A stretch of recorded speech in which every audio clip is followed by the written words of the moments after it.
বাড়িতে না আসা পর্যন্ত রাত্র 2টা বাজলেও দরজাটা খুইলা দাঁড়াইয়া থাকতো। ওই মা বাবার জন্য কি নিতে পারি রে বাবা? 2টা কমলা কিনেছে বাবার জন্য, 100 গ্রাম আঙ্গুর কিনেছে মায়ের জন্য। প্যাকেট লইয়া রওনা হয়েছে। রাত্র 10টা বাস স্ট্যান্ড থেকে যাইয়া বাসের থেকে নাইমা দেখে বুড়া বাবা হারিকেন লইয়া বাস স্ট্যান্ড দাঁড়াইয়া রইছে। বলুন বাবা ছাড়া এই দয়ার দরদ আর কেউ দেখায় কিনা? বুড়া বাবা হারিকেনটা লইয়া বাস স্ট্যান্ড দাঁড়াইয়া রইছে। রাত্র 10টা। বাবা আইসো, এতক্ষণ করছো কেরে বাবা? বাবার শহরে কাজ ছিল, আসতে দেরি হয়ে গেছে। চলো আমি অনেকক্ষণ ধরে তোমার লেগে দাঁড়াইয়া রইছি। বুড়া বাবা হারিকেন, এই হারিকেন কার জানি চিরতরে নিবা গেছে। বাড়িতে যাইয়া দরজার কিনারে দেখে মা দরদি সন্তানের ব্যথায় কান্দে গো বিনাইয়া বিনিয়া। বাবা আইসো, আমি তো তোমার মা, ঘরে যাই না, দাঁড়ায় রইছি। তোমার বাবা তো বাস স্ট্যান্ড গেছে। ঘরের ভিতরে ঢুকলি, মা গো মা 100 গ্রাম আঙ্গুর তুমি খাও গো মা, আর 2টা কমলা বাবা তুমি খাও। বাবা কমলা পছন্দ করে, বাবার হাতে কমলা দিল। আঙ্গুর পছন্দ করে বুড়া মা মার হাতে আঙ্গুর দিল। নিজের ঘরে আগে গেল না, নিজের ছেলে মেয়ের খোঁজ খবর নিল না। আগে বাবারে কমলা দিল, মার হাতে আঙ্গুর দিল। মা কমলা লইয়া, বাবা কমলা লইয়া, মা আঙ্গুর লইয়া খুশি আর দোয়া করতেছে, মাবুদ গো কেমন সন্তান আমারে দিলা গো, আমাদেরকে কেমন সন্তান দিলা। নিজের ঘরে না গিয়ে আমাদের খোঁজ খবর নিল, নিজের সন্তানের না দিয়ে আমরার হাতে কমলার আঙ্গুর দিল। মাবুদ আমরা খুশি হলাম। আমার নবী বলেছে 2টা কমলা বাবার হাতে দিয়ে 100 গ্রাম আঙ্গুর মায়ের হাতে দিয়ে মা বাবারে খুশি করার বিনিময় ওই লোকটা নামাজ পড়ে, সদকা করে, রোজা রেখে, হজ করে, উমরা করে, আল্লাহর রাস্তায় জিহাদ করে যেই নেকি তার ভাগ্যে পাইলো, তুমি 2টা কমলা 100 গ্রাম আঙ্গুর মা বাবারে দিয়া খুশি করার বিনিময় তার চাইতে বেশি নেকি তোমার আমল নামায় পায়া গেলা।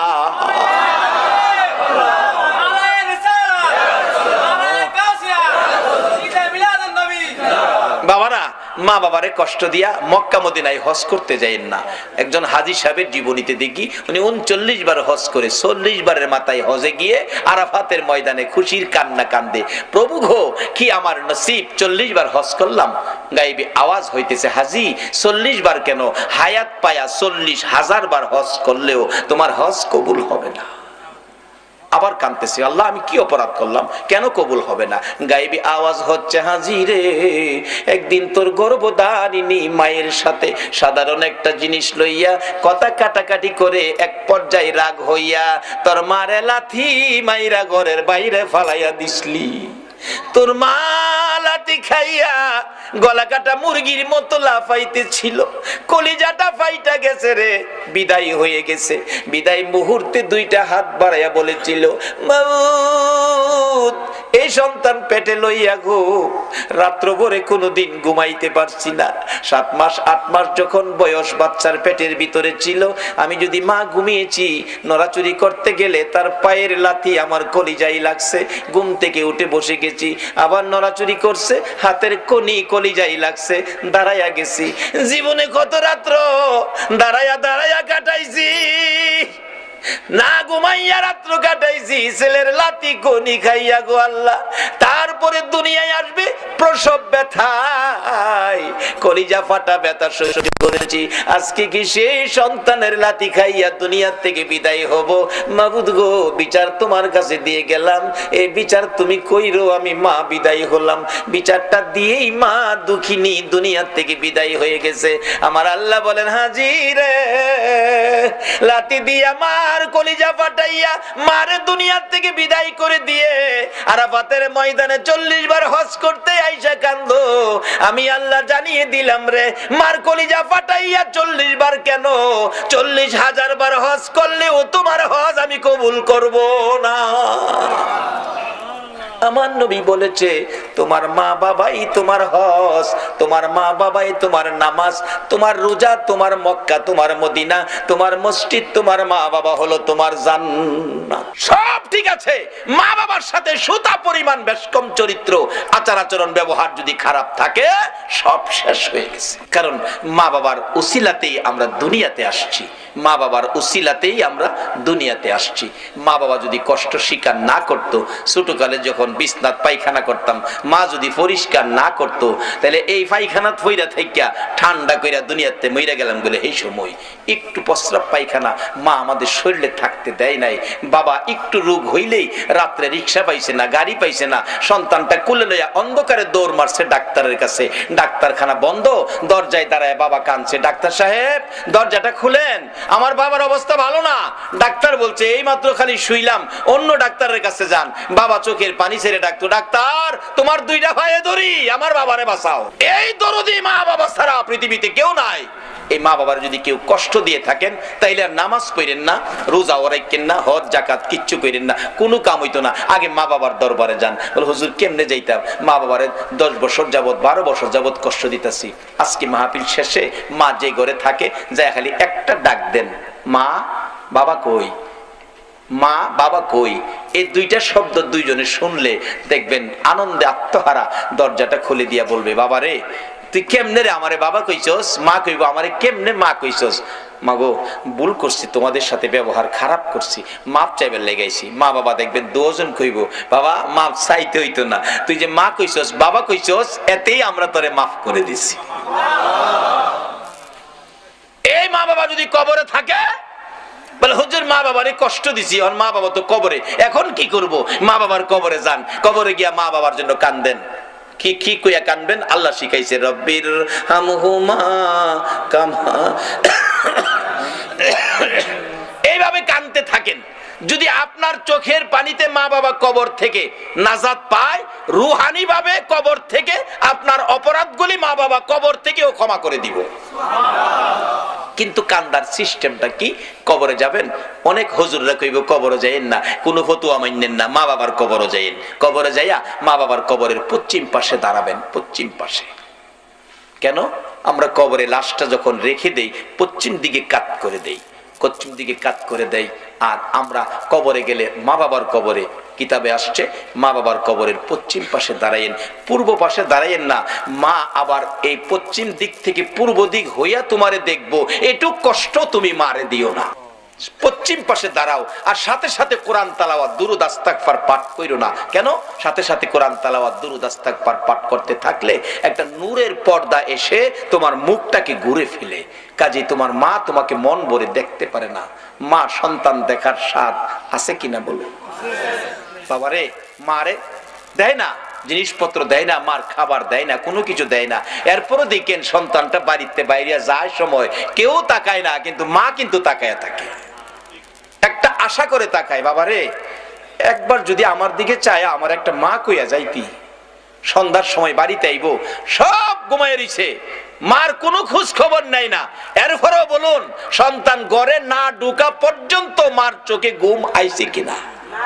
একটু পরে পরে বাচ্চার মারে ডাহে, কি গো আব্দুর রহমানের মা আমার ছেলেটা আইছে, অথচ ছেলে তার খবর নেয় না। মা কিন্তু খবর না নিয়ে পারে না।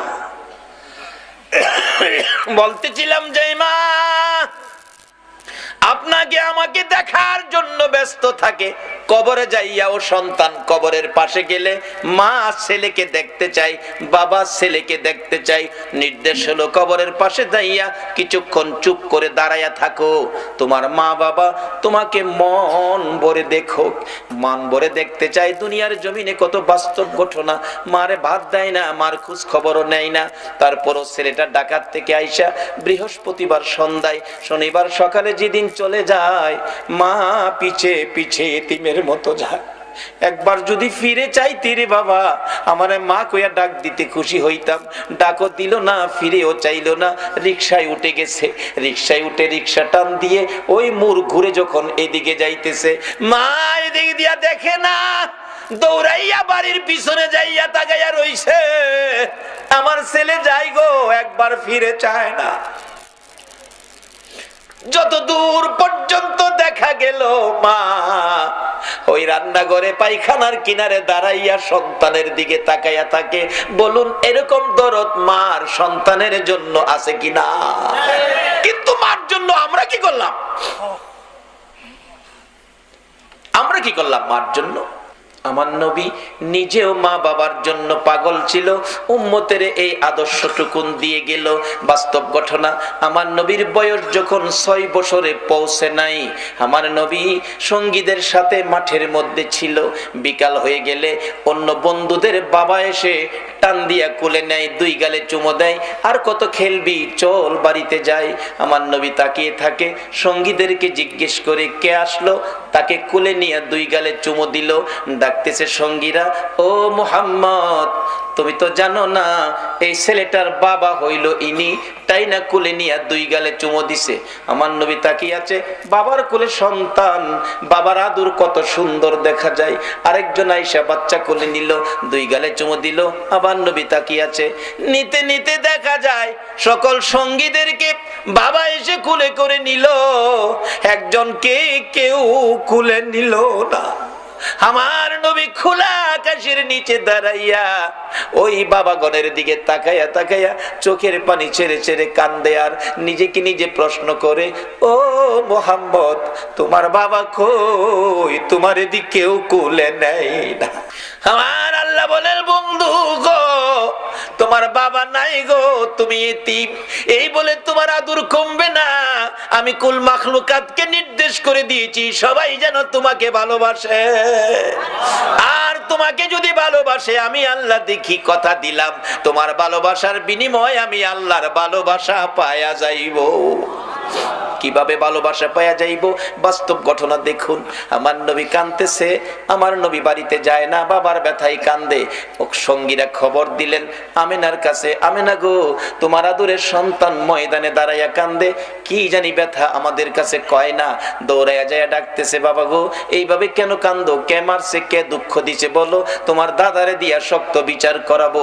আমার নবী কান্দে, শিশু নবী মা, কেউ মারে নাই, কেউ ব্যথা দেয় নাই, সবাই আমার সঙ্গীরা বাবার কোলে উঠে বাড়িতে গেল গো মা, আমার বাবা কই, আমি বাবার কোলে উঠবো, বাবার ব্যথায় কান্দি। আমেনাও চোখের পানি ছেড়ে দিলেন, বাবা গো, তোমার বাবা নাই, বাবার কথা আমারে জিজ্ঞেস করো না, এই বাবার অভাব আমি পুরা করতে পারবো না। যখন কোথাও পারলো না বাবার অভাব পুরা করতো, নিজেই তালাশে বেরিয়ে গেলেন, বাবারে কোথায় পাবো। মরুভূমির উঁচু পাহাড়ের উপরে উঠে মক্কা নগরীতে চারদিক ঘুরে ঘুরে হাত বাড়াইয়া ডাকে, বাবা, বাবা তুমি কই গো, একবার আসো না, তোমার শিশু মুহাম্মদ রে কোলে নাও না। কে নিবে?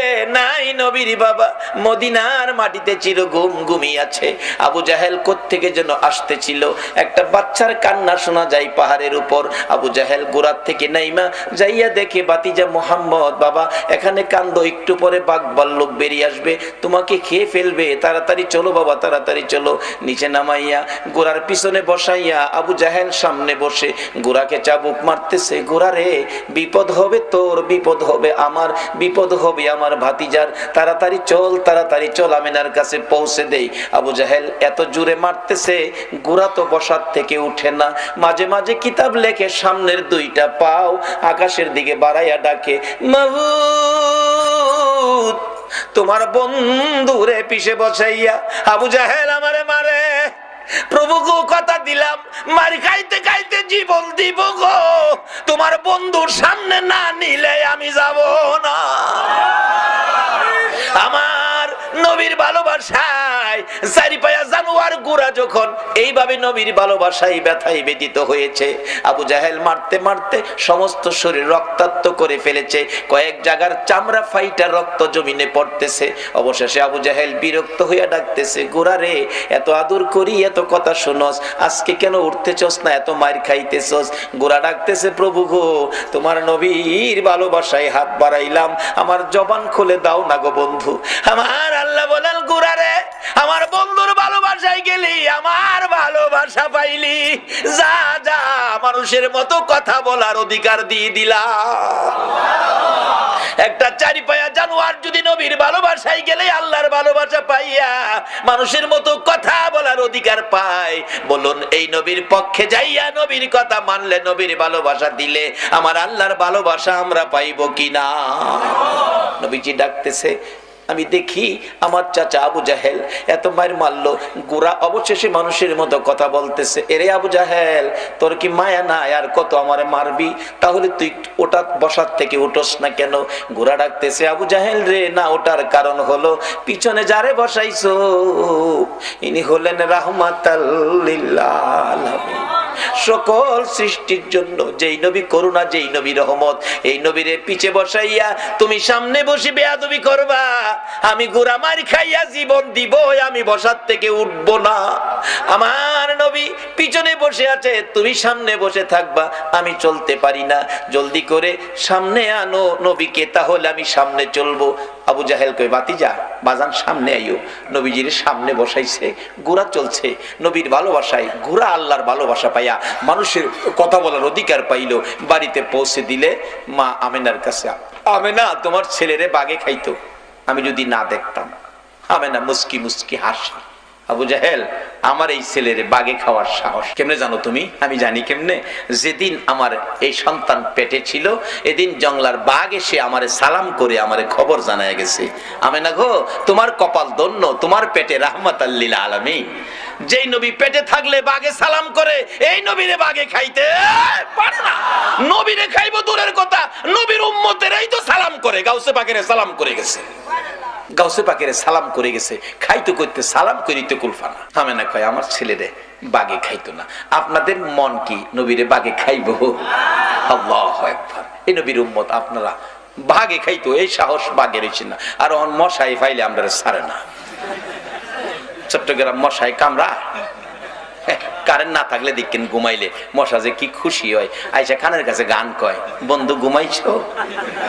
ও গুণের বন্ধু, গুনগুনা গুনগুন, গোমাও বন্ধু বালকেরা ইঞ্জেকশন বাহরতাছে।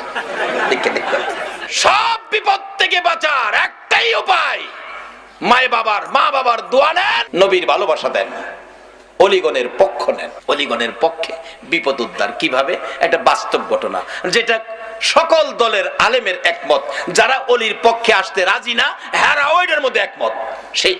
সেই ঘটনাটা কি? হাজী আমদাদুল্লাহ মুহাজির মক্কি, তার জীবনী। হাজী আল্লাহর ওলি, নবীর আশেক, নবী প্রেমিক আল্লাহর ওলি হাজী আমদাদুল্লাহ মুহাজির মক্কির জীবনী। এক লোকের বাচ্চা হারিয়ে গেছে, ছেলে বাচ্চা খুঁজে পাইতেছে না, মা বাবা অসহায়, কি যে কান্না, ছেলে নাই, ছেলে পায় না।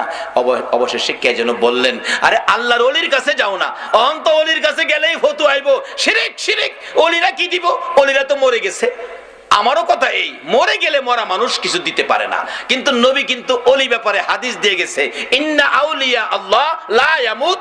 রাসূল বলছে ওলিরা কখনো মরে না, আর মরা মানুষ কিছু দিতে পারে না, এতে আমিও একমত। কিন্তু রাসূল বলছে আল্লাহর ওলিরা মরে না, তাইলে ওলিরা কিছু দেওয়ার ক্ষমতা আছে। মরে গেলে তুমি মরে গেছো, ওলিরা মরে নাই, রাসূল বলেছে। হাজী আমদাদুল্লাহ মুহাজির মক্কি, সংক্ষেপ করতেছি রাত্র বেশি হয়ে গেছে। হাজী আমদাদুল্লাহ মুহাজির মক্কি বসে আছে, আল্লাহর ওলির ফায়ে পড়ে গেছে। মা বাবা, হুজুর আমার বাচ্চাটা হারিয়ে গেছে, পাই না, বেঁচে আছে কিনা, থাকলে কই আছে, এই খবরটা পাইলেও মনটারে বুঝাইতাম।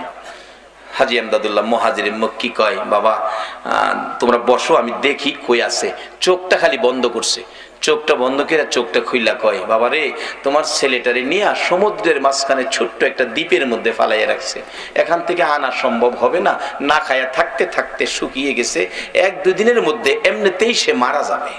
এখন বলুন, মা বাবার ব্যথা আরো বাড়ছে না কমছে?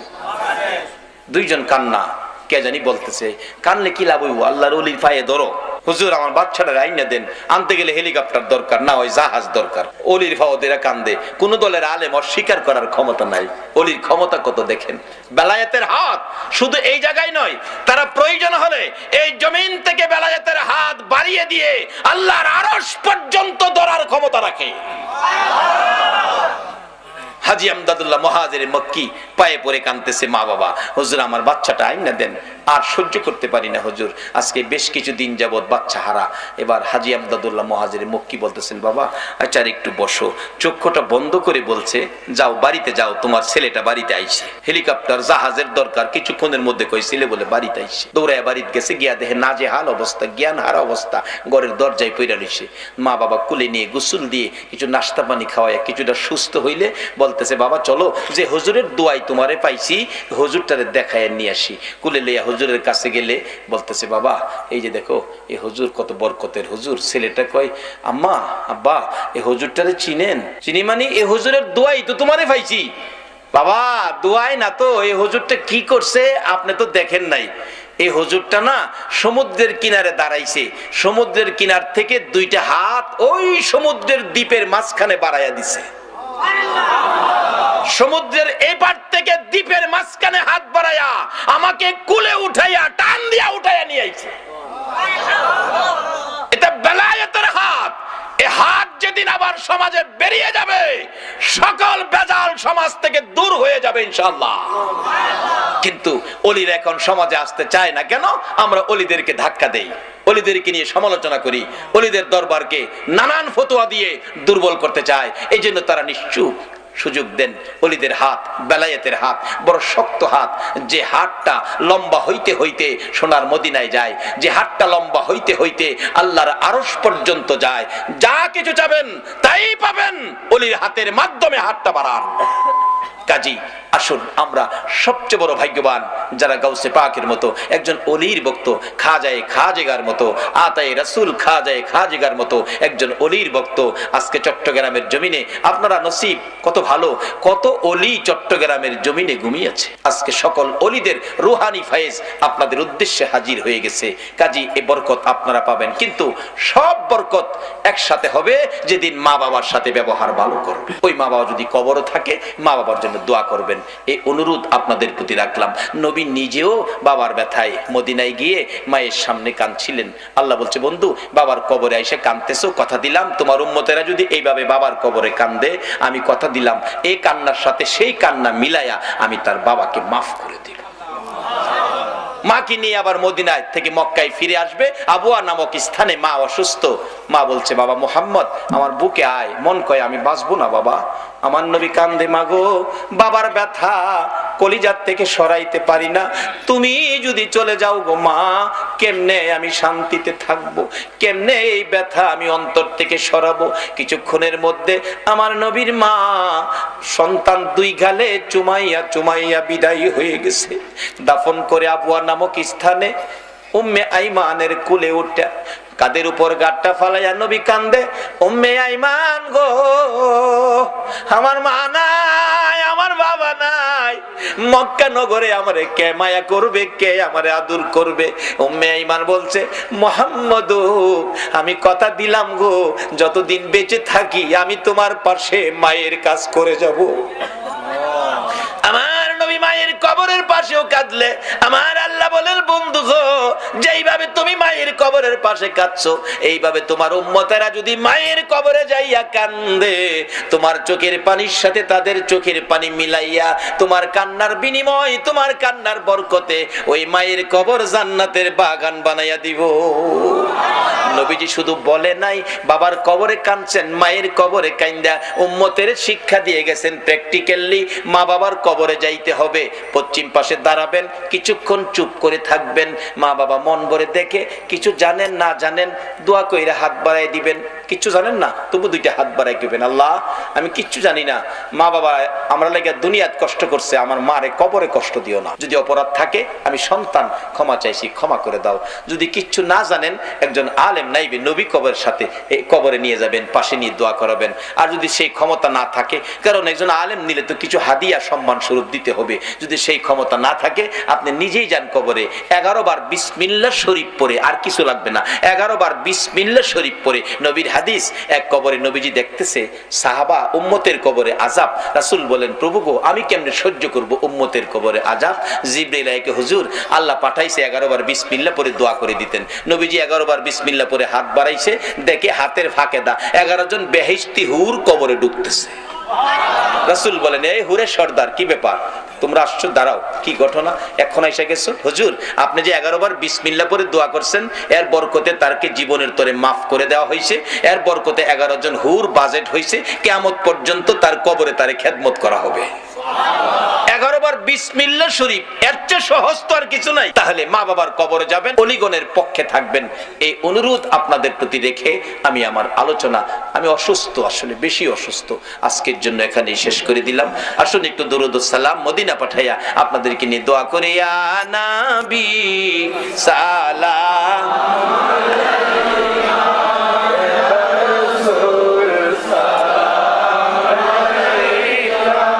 আল্লাহুম্মা আমিন।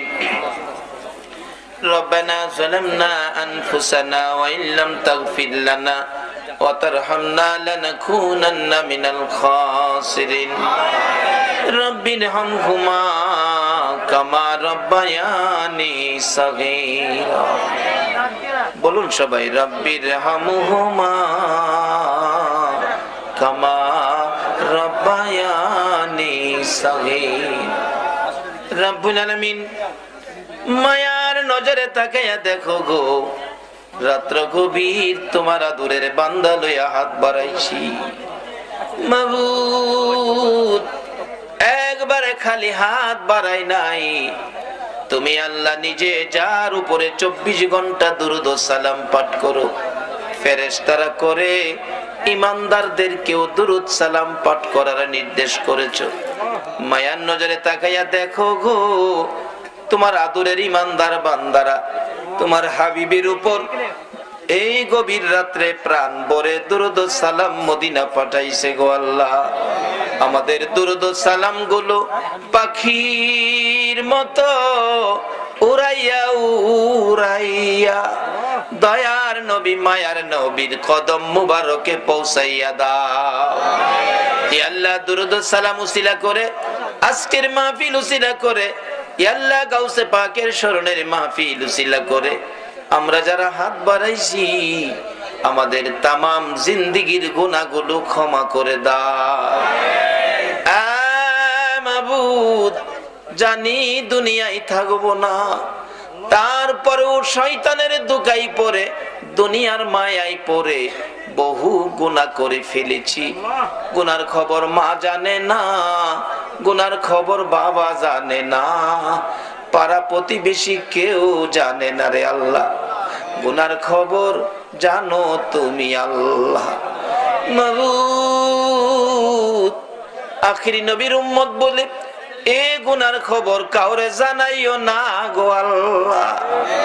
এই মাহফিলে আমরা যারা হাত বাড়াইছি ওলি আল্লাহ গণের রুহানি ফায়েজের উসিলাই, তোমার নবীর ভালোবাসার উসিলাই আজকের মাহফিলে আমরা যারা হাত বাড়াইছি আমাদের সকলের জীবনের গুনাহগুলো ক্ষমা করে দাও।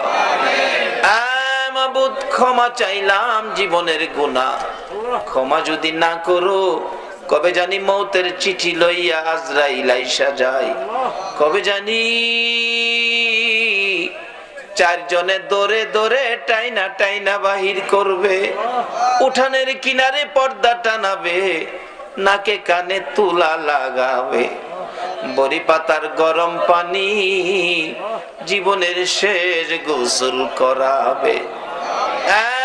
মাবুদ, আদরের সন্তানেরা গো এতিম এতিম এতিম হবে, লোকেরা এতিম বলে মাথায় হাত বুলাবে, আদর করবে।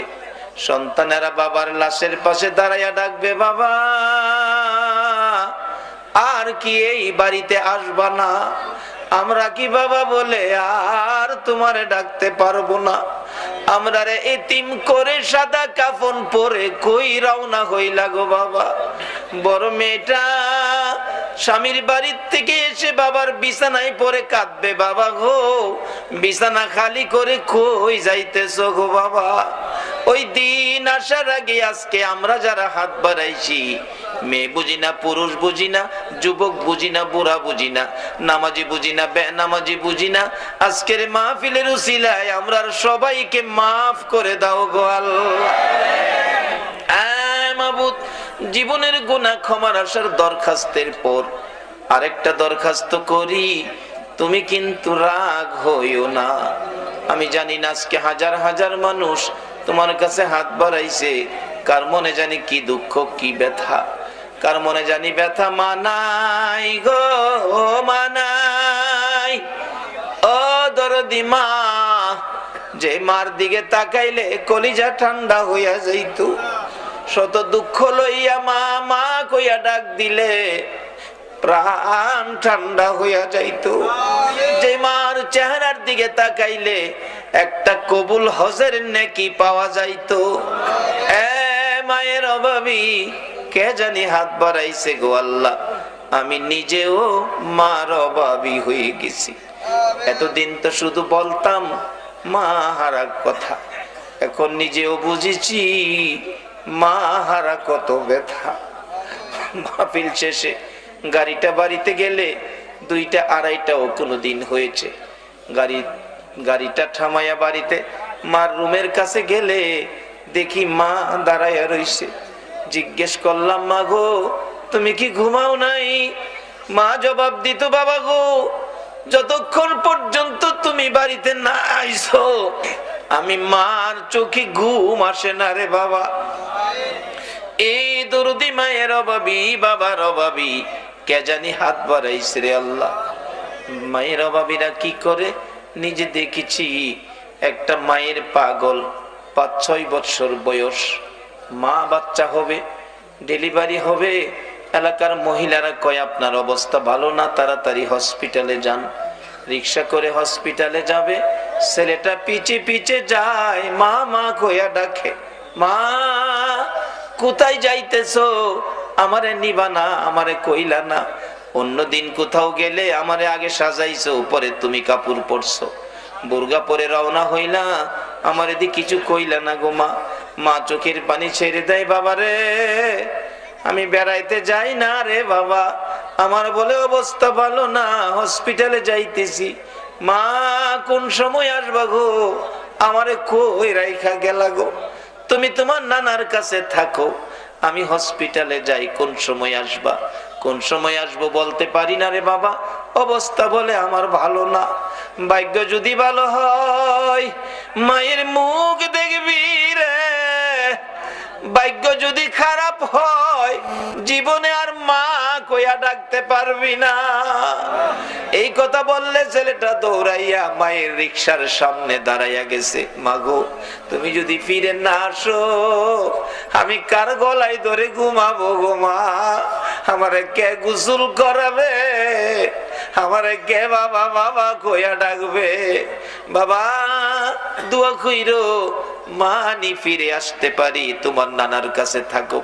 এই বলে ছেলেটারে টান দিয়া কোলে লইয়া বুকের সাথে জড়াইয়া ধরে 2 গালে চুমাইয়া চুমাইয়া বিদায় নিয়ে গেছে মা। রাত্র 10টা বাজে গেছে, কোনো খবর আসতেছে না। ছেলেটা ডাকতেছে, নানা গো চলো না হসপিটালে যাই, মায়ের কাছে মায়ের খবর নিয়ে আসি। নানা বলেন এত রাত্রে যাওয়ার রাস্তা নাই, সকালে যাবো। ভাই ঘুমাও, তুমি ঘুমাও। নানা আমার কেন জানি ঘুম আসে না, কেন জানি আমার কলিজায় দাউ দাউ করে আগুন জ্বলতেছে গো নানা, চোখে ঘুম আসে না। একটু পরেই একটা যুবক বাড়ির সামনে দাঁড়াইয়া ডাকতেছে, চাচা বাড়িতে আসেননি? ও বাড়িতে আছি। হসপিটালের খবর জানেননি? না খবর তো জানি না, সকালে হসপিটালে যাব। চাচা হসপিটালে আর যায়েন না, হসপিটালের খবর ভালো না, আপনার মেয়ে মারা গেছে গো চাচা। ছেলেটা একটা চিৎকার মারছে, না না আমি কি জীবনে আর মা কইয়া ডাকতে পারবো না? আল্লাহ গো এ কি করলা গো? আমার মারে নিয়ে গেলা, আমি কার গলায় ধরে ঘুমাবো? লাশটা বাড়িতে আনলো, ছেলেটারে দেখাইলো না, ভয় পাবে বলে না দেখাইয়া দাফন করে ফেলেছে। রমজান পার হয়ে যাইতেছিল, ঈদের দিন সকালবেলা ছেলেটা শুধু কান্দে, নানা তার মা যে মারা গেছে কবরে নেয় না, লাশটাও দেখাইলো না। জিজ্ঞেস করলে কই তোমার মা হসপিটালে আছে, তোমার মা বেড়াইতে গেছে। ঈদের দিন ছেলেটা কাঁদতেছে, নানা গো কত ছেলে রে মা গোসল করাইতেছে গো, আমার মা আজকে ঈদের দিন কোথায় রইল গো? আমারে কি গোসল করাবে না গো নানা? ছেলে কান্না শুনে দৌড়াইয়া বাবা আইছে, আয় আমি তোরে গোসল করাবো। ছেলেটা কান্দে, বাবা গো তুমি না, আম্মু গোসল করাবে, তুমি তোয়ালে দিয়ে আমার শরীরটা মুছে দিবে, আমার আম্মু আমার পায়জামা পাঞ্জাবি পরাবে, আমি মার পায়ে সালাম করব, তোমার আঙ্গুলে ধরে ঈদগায় যাব গো বাবা। মনের আশা যেন মনে রইল, আর যেন পুরা হবে না। বাবা ডাকতেছে, না না তোমার আম্মু এখন আসবে না, চলো আমার আঙ্গুলে ধরে ঈদগায় যাবে, গোসল করাই, জামা পরো, সেমাই খাও। ছেলেটা কান্দে, না মার হাতে গোসল করব, মার কাছে আগে যাব, তারপরে সেমাই খাবো, তারপরে ঈদের জামা পরবো। বাবা কান্দে, মাবুদ গো আমি কি দিয়া বুঝাইব গো, চলো তোমার মার কাছে লইয়া যাই। যাইতে যাইতে ঈদগার সামনে কবরস্থান, কবরস্থানের ভিতরে ঢুকে নতুন কবরের পাশে যাইয়া দাঁড়াইয়া ডাকতেছে, রে আদরের সন্তান, এই কবরে তোর মা ঘুমাইছে, ডাক দে রে, দেখি তোরে নে গোসল করাইয়া দিয়া যায়। বাচ্চাটা কাঁদতে কাঁদতে মা মা বলে মায়ের কবরে পড়ে গেছে। অবশেষে বাবা ডাকতেছে, হে বাচ্চার মা, এত নিষ্ঠুর কেমনে হইলা গো, এত কান্দা ছেলেটা কাঁদলো আর ডাকলো, একবারও ছেলেটারে আদর করে দিলা না। এই মাহারা মায়ের অভাবী, মায়ের ব্যথা ব্যতীত কে জানি হাত বাড়াইছে রে আল্লাহ। যার বাবা নাই, বাবার ব্যথা লইয়া কে জানি হাত বাড়াইছে গো। আর দেরি করো না গো আল্লাহ, এই মুহূর্তে ওই সকল মা বাবার কবর জান্নাতের বাগান বানাইয়া দাও। আল্লাহ মা বাবা যার দুনিয়াতে আছে হায়াত বাড়িয়ে দাও। মা বাবা কেমন জিনিস বুঝার তৌফিক ছেলে মেয়েদেরকে দান করে দাও। আল্লাহ খাস করে দাদা দাদি, নানা নানি, শ্বশুর শাশুড়ি, আলী আওলাদ, বংশধর, মাই মুরব্বী, পাড়া প্রতিবেশী, খানদানবাসী, মহব্বতী, এই এলাকার জমিনের নিচে, সারা চট্টগ্রামের জমিনের নিচে যত মুমিন মুমিনাত ঘুমিয়ে আছে, সকলের কবর জান্নাতের বাগান বানাইয়া দাও রে জান্নাতের মালিক। খাস করে আজকের মাহফিলের আয়োজন যারা করেছে, এই যুবকদের বংশধর, মাই মুরব্বী যারা কবরে গো, সকলের কবর জান্নাতের বাগান বানাইয়া দাও। আল্লাহ খাস করে আমাদের মধ্যে যারা বিমারি, বিমার শেফা করে দাও।